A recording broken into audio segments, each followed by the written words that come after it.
One thing I've been thinking about doing on this vlog is a Writerly Wednesday, where I would talk about my experiences with writing. I've been writing for a while. I've had 5 plays produced in Chicago. I've had a full-length play, a one-act, 3 short plays. I've had one of my screenplays go to the quarterfinals and the finals at the Page International Awards and the Blue Cat screenwriting competition, screenplay competition. And also, one of my screenplays made it to the finals at Shriekfest and the Las Vegas Film Festival. I've been writing for a while and I'm still learning. I've learned some things along the way and I've found some things that work for me. And so on Writerly Wednesdays, I thought I would share some of what has worked for me in the past and some of the techniques that I use. I was talking to a friend of mine about a week ago about writing and getting ideas and, how do you go about getting ideas? And she said that she has a hard time getting ideas for stories. That conversation went on to a couple other topics, and I thought that this first Writerly Wednesday I would talk about just generating ideas.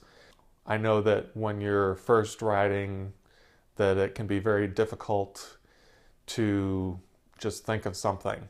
And when you talk to writers and when you talk to storytellers and creatives, a lot of times it might seem like these ideas come out of thin air or it's some kind of magic.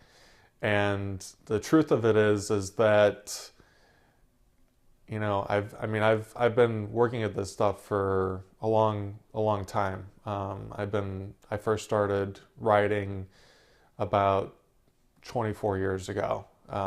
Storytelling is something that I've been pursuing for the past 24, 25 years. When I first started, I definitely had a hard time thinking of ideas. One of the things that I think kind of worked for me when I first started was that I didn't really know what a good idea was or what a good story was. And I would just kind of make up these ideas and, I'd throw them out there, and that was kind of the groundwork where I would practice trying to tell a story and trying to learn how to write.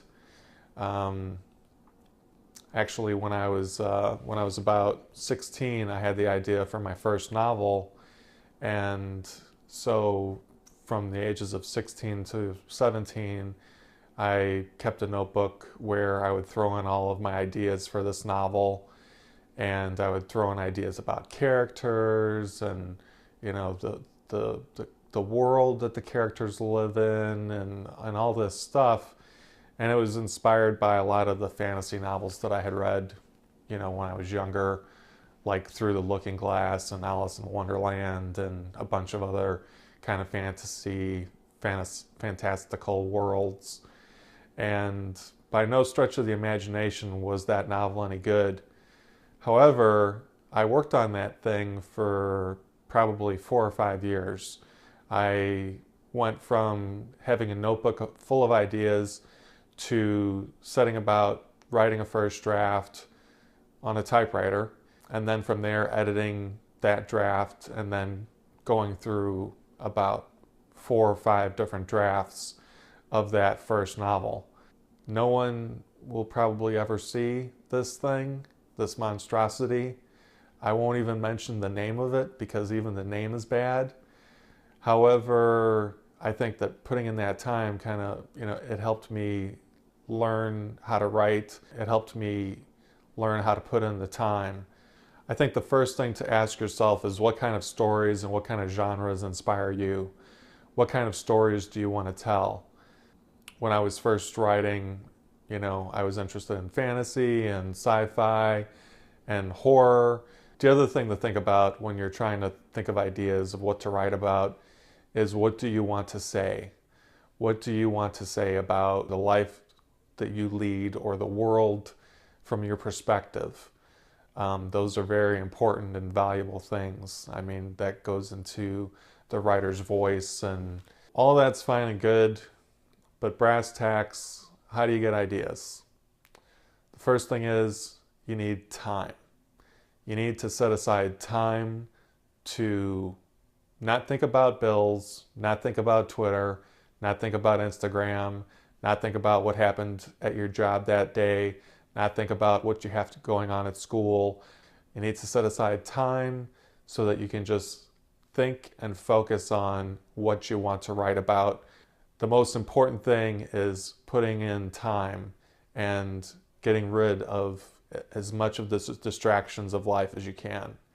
For example, last week I decided to do the Vimeo Weekend Challenge, and that meant that I had to come up with an idea and execute it on Saturday.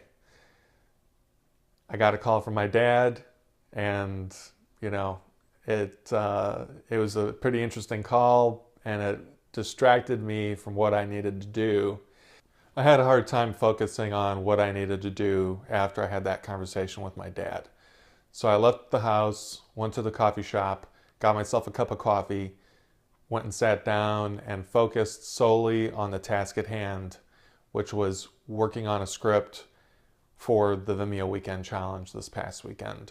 Put on some music, and then I started thinking about the script and the story I wanted to tell and how I would tell it. That's the most important thing, is just setting aside the time so that you can brainstorm, so that you can think, so that you can just, focus on finding your idea.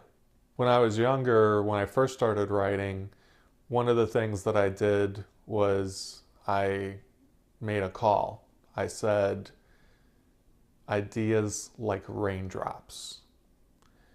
And that was the thing that I would wish for. That was the thing that I would pray for. I would say, I want to have ideas like raindrops. And I visualized rain coming down, and I visualized all of these ideas coming down.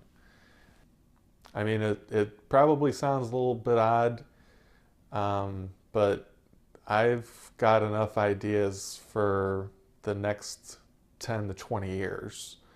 I've got ideas that I won't be able to go back to and execute. When I sit down to work on an idea or develop an idea, 2 or 3 other ideas can pop out from that. Whatever you want to do, or however you want to do it, plant the seed. Plant the seed that you want to generate ideas or find your idea for the Great American Best-Selling Novel. Find your idea for the Great American Best Screenplay. Telling yourself that this is something you want to do and this is a goal can help activate parts of your consciousness that you're not aware of. All kinds of things can spring from dreams.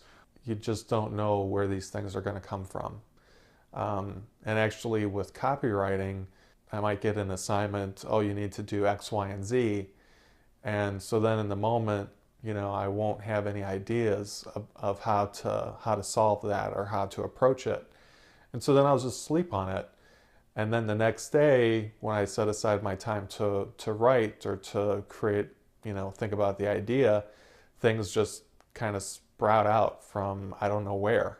Another thing that is pretty hard for me is just reading blog articles, reading Gizmodo, reading the news, because you can scan any newspaper, you can scan any blog post or blog Tumblr, and pretty much any article, any newspaper article, any blog article that you read, there's going to be at least one idea for a story in there. There's going to be at least one spot of inspiration that could lead to a screenplay or a short story or a novel. There was one article that I read in Gizmodo a while ago. It was about this surgical technique that they use in another country. And so I was thinking about that, and I thought, well, how would that affect a person? Like, how would that affect a character? How would that affect their perception of the world? And it gave me a great idea for a sci-fi genre short film. And I apologize for being vague, but that's one of the ideas that I want to go back to at some point and actually write the script and potentially take it through production. But yeah, I mean, you can find ideas anywhere. They are just all over the place. If the incantation isn't working for you and sleeping isn't working for you, you've still got to set aside some time to write, whether it's 5 minutes, 10 minutes, or 15 minutes. You got to set aside some time, because if you don't have any time at all, then you're not going to be able to get started. I write on the train, I write during lunch, I write at night, I write on the weekend. There's got to be time somewhere. But another technique that I used when I started writing was just free writing. Free writing is when you don't know what to write, you don't know what to write about, and you just sit down with a pen and paper and you start writing whatever's in your mind. This was an effective technique that I learned back in college. You just set a timer for 10 or 15 minutes and say, okay, free write, start writing whatever's in your mind. And if you don't think of anything, then just say, I've got nothing to write about. I've got nothing to write about.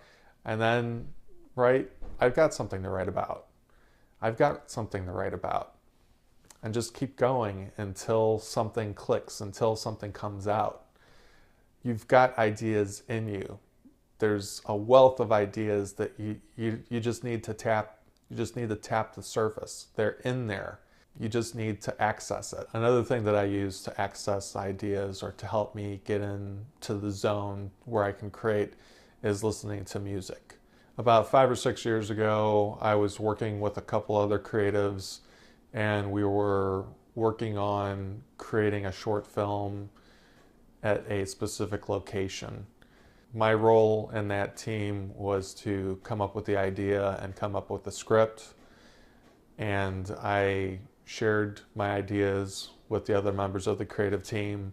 I got feedback from them on which ideas they liked, and I pitched them 4 stories. One of them was a suspense thriller story, and the one genre that I had never written in was suspense thriller, and the one story idea that all the other team members wanted to go forward with was a suspense thriller. I didn't know how to get started. So the first thing I did after we met and after they approved, after they said, yeah, that's the story we want to go with, I put on my headphones, I put on an album by Godflesh, and then I started writing down all of my ideas for creepy things that could happen at the specific location that we were thinking of to shoot this short film. And so then for the next 30 to 40 minutes while I was on my bus heading home, I wrote about 6 pages of notes of creepy things that could happen in a short film. Creepy, suspenseful things that could happen in a short film. And so then after that, I started breaking it out into different storylines, and we ended up coming up with a more specific story that everybody responded to. And then from that, I created a beat sheet. But needless to say, we got the film shot. It was probably 3 months of pre-production and prep and filming. But yeah, music played a big role into that. I didn't know how to get started, didn't know where to get started, so I threw on what I thought was the appropriate music for this particular project, and I just let myself go. And that's another important factor when you're generating ideas. You need to be able to say yes. You just got to say, you just got to keep going. Don't censor yourself. One of the biggest problems is writers who think that they can't write or who think that their ideas aren't any good. I mean, no one's going to know what you can do unless you get out and do it. In retrospect, you can always look back at it and see if it's a feasible idea or if it's interesting, or you can always ask your friends for feedback, or you can ask random strangers for feedback on what they think about this idea. Another useful tool is just asking what if. Like with Marvel Comics, there's a whole series just called What If. And that's probably how 8 out of 10 or 9 out of 10 writers get their ideas. They just say, what if? What if a poor man found out he was rich? What if a rich man found out that he was poor? What if a guy found out that his wife was cheating on him? 1,000 stories got started with this question, just what if? Another important part of idea generation is creating a bank of ideas. You don't want to just think up one idea, you want to think up a couple, and then out of that, you want to think about what do you think is the most interesting story. The other thing with idea generation is, cell phones and smartphones can be detrimental to being a writer, but they can also be really good tools. One tool that I use on my iPhone is Evernote, and I have files and notebooks that are packed with different ideas and ideas that I just don't know when I'm going to get to them because I was working on a script and then I had an idea for something else, so I wrote it down, or I was just going about my day and I saw something happen and I wrote it down. And I mean, that's the thing. When you're living your life, if something comes to you, you have to be prepared to capture it somehow. As soon as you get an idea, you want to get it down on paper. Generally, I don't talk to my friends about ideas. I don't really talk to pretty much anybody about my ideas. The only time I do is if it's in some kind of collaborative setting where I'm working with a creative team, then I'll bounce ideas off other people. It's not that I'm worried about anybody stealing my ideas. It's more just the fact that if I talk about it, then it kind of takes away the impetus to write about it. And I'd rather focus my energy on developing the idea and turning it into an actual script or an actual story and getting a first draft before I start talking to other people about it. Another thing about ideas is that one idea can lead to another. You could be working on one story, or you could try and hash out an idea and then something else springs to mind. And again, that's why it's important to keep a bank and keep some kind of way that you can keep track of all these ideas. Okay, thank you for watching this Writerly Wednesday. I hope that this has been helpful to you. In the next few weeks, I hope to do a few more of these. If you have any comments about how you create ideas or where you get your ideas from, I'd love to hear about it. And I hope that this has been useful to you.